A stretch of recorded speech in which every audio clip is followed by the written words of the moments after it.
All right, so we're continuing.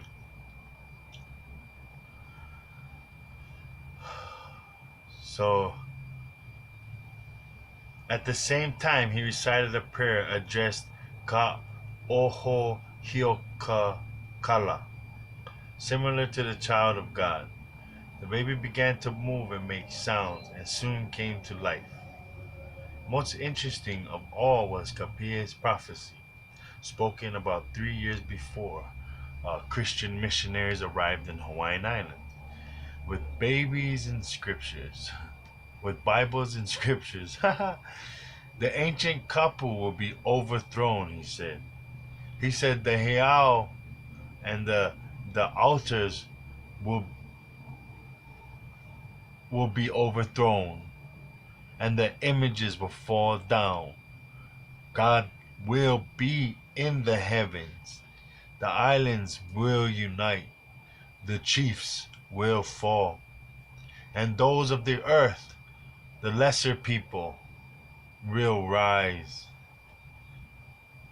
Like the prophecy of Ka'opulupulu, it seemed to foretell the coming of foreigners. Strangest of all was the saying about the downfall of the kapu system, for there was no suggestion of this in earlier Hawaiian history.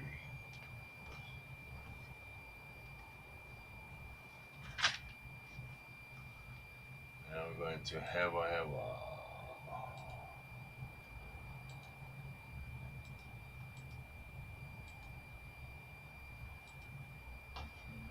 And here, this is the last prophet we're going to cover. Now, this prophet or priest, this was a priest. He was a high priest, and he was reign. He was in the reign during Kamehameha first and second. So I'm going to read that part off first. The last high priest under the old religion. Heva served as kahuna for both Kamehameha the first and Liho Kamehameha the second. Upon the death of Kamehameha the first in 1819, Heva, along with Queen Regent Ka'aumanu and Keopuolani, succeeded in breaking the ancient kapu system. So what I'm here to tell you is that Heva and the Queen had made deals with the missionaries and the Freemasons to destroy the kapu system and to kill the king. So Heva was just part of that deal. In 1820, the American missionaries arrived at Kailua Kona, Hawaii. Heva and expressed much satisfaction in meeting with a brother priest from America, the Reverend Hiram Bingham. Now, Hiram Bingham is the one that says that he came up on a temple and had 6 pyramids surrounding the temple in Hawaii. Heva became a devout Christian and composed a prayer which antedated the use of the Lord's Prayer in Hawaii. In part, it spoke of Hai, as they called Jehovah, a visitor from the skies, thus putting a name to the God whom Kapihe before him had predicted as God will be in the heavens.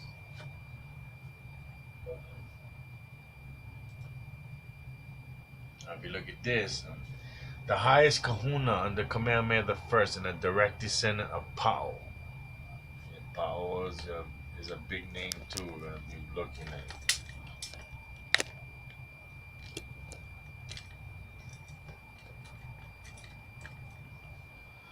Okay, so was the first to torture Heiau. So he was the first person to burn a temple down, an ancient temple, like in America.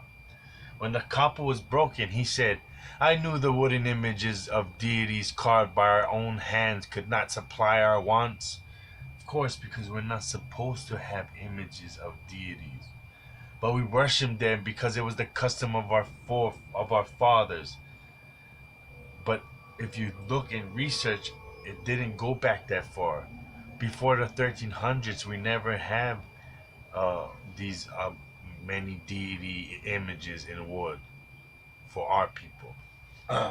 My thought has always been that there is one only great God dwelling in the heavens. The gospel system was broke before the missionaries arrived, so they had an agreement. They had to uh, destroy.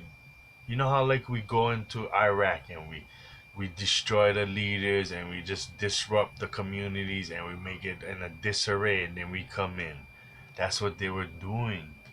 After torching the hay out, he retired to Kavahe because it's easier to take advantage at that time to await the coming of a new and greater God. So he already had foretold knowledge of these people coming back.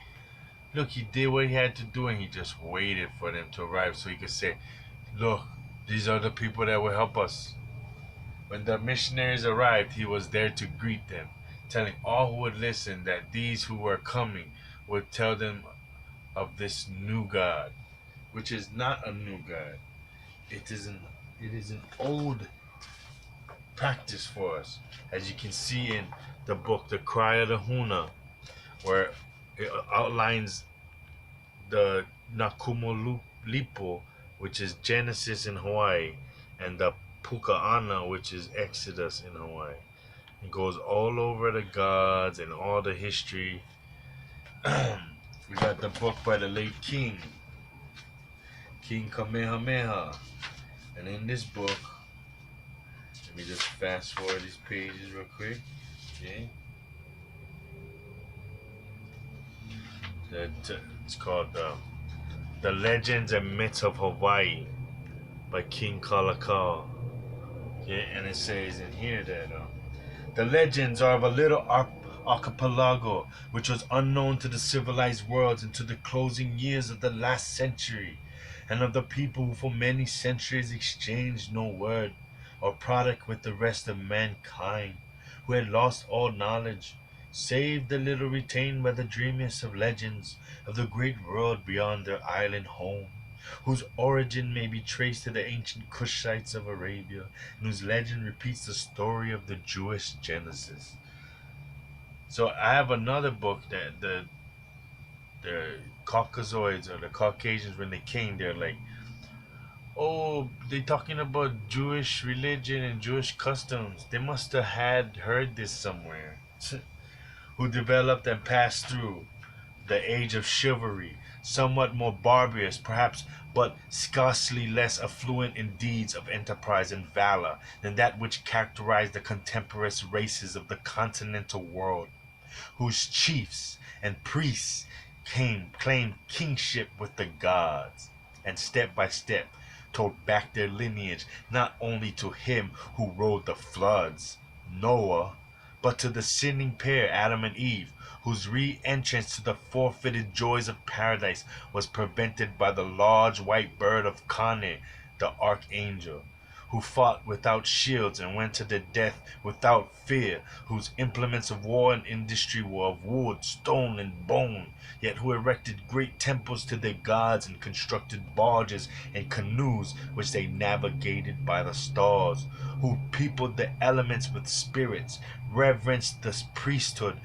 bowed to the revelations of their prophets, and submitted without complaint to the oppressions of the taboo, who observed the rite of circumcision, built places of refuge after the manner of ancient Israelites, and held sacred the religious legends of the priests and chronological melees of the chiefs. And that's this book, Legends and Myths of Hawaii. And if you know us, we're an Afro-Asiatic people with a full beard. And if you look at our brethren in America, you'll understand that we are the tribes. We are the lost tribes.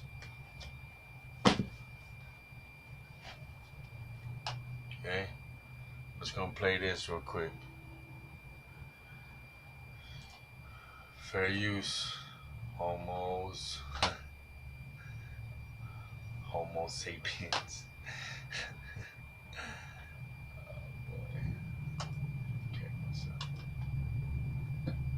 And white in our culture is a sacred color. Very few people qualify to wear white, for white is the color of Akua, or your higher self. The chant says that Pa'au is here in the Hawaiian Islands, traveling from island to island. There's that name Pa'al.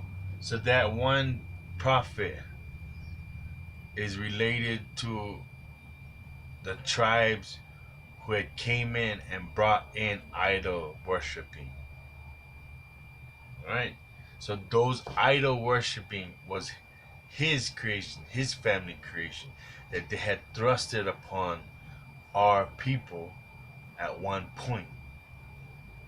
And you can tell by in the 4th century, in 400 AD, something had happened, and many people have been subjugated, and idol worship was rampant, and many other tribes had dispersed from where they was to get away from danger.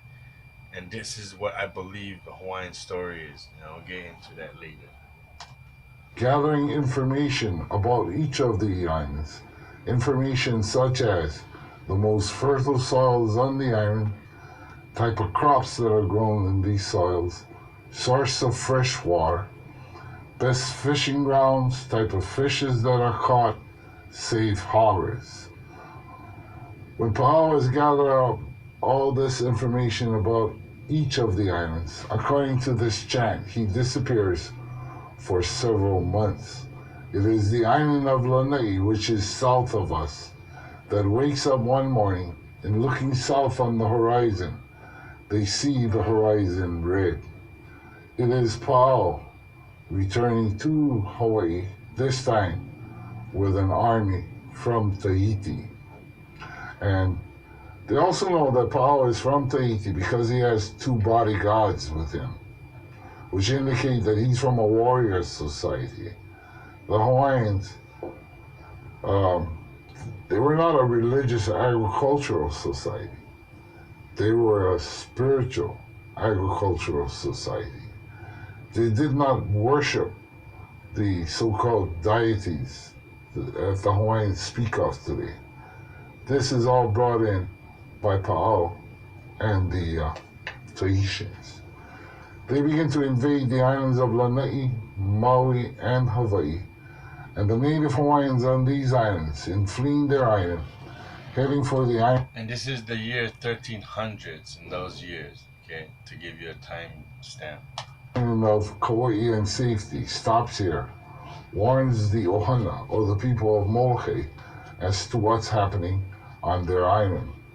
The people of Molokai congregate on our southern coastline and wait for the Tahitians. When the Tahitian war canoes appear on the ocean approaching the island of Molokai, when these canoes are said to be close enough, the people of Molokai